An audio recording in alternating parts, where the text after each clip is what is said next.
Mastering subject lines and headings in emails and letters. Hello everyone, and welcome to another video in our series about improving your English reading and writing skills. Today, we'll be focusing on a very crucial part of communication: subject lines and headings in emails and letters.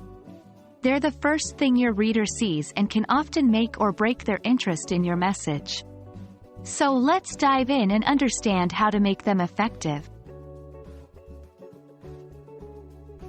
A subject line in an email or a heading in a letter serves as the title of your message.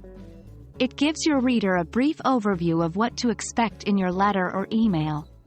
In professional contexts, it's essential to keep your subject lines or headings clear, concise, and relevant to your message's content.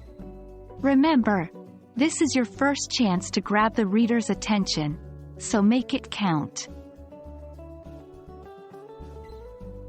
A well-written subject line or heading can greatly impact how your message is received.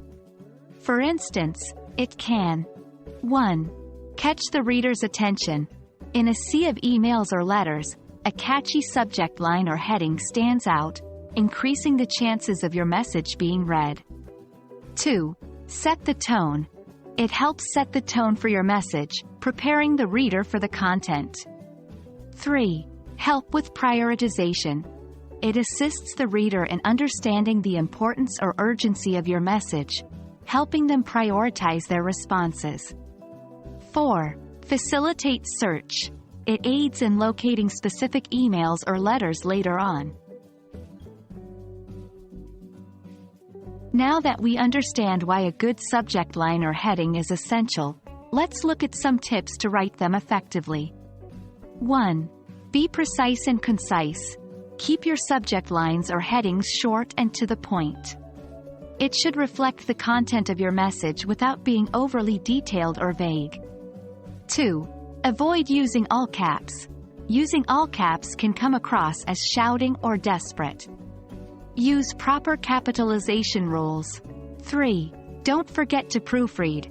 Just like the body of your email or letter, ensure your subject line or heading is free of spelling and grammatical errors. 4. Personalize when appropriate. If the email or letter is addressed to a specific individual, consider personalizing the subject line or heading. 5. Use urgency and action words when necessary. If your message requires immediate action or attention, reflect this in your subject line or heading.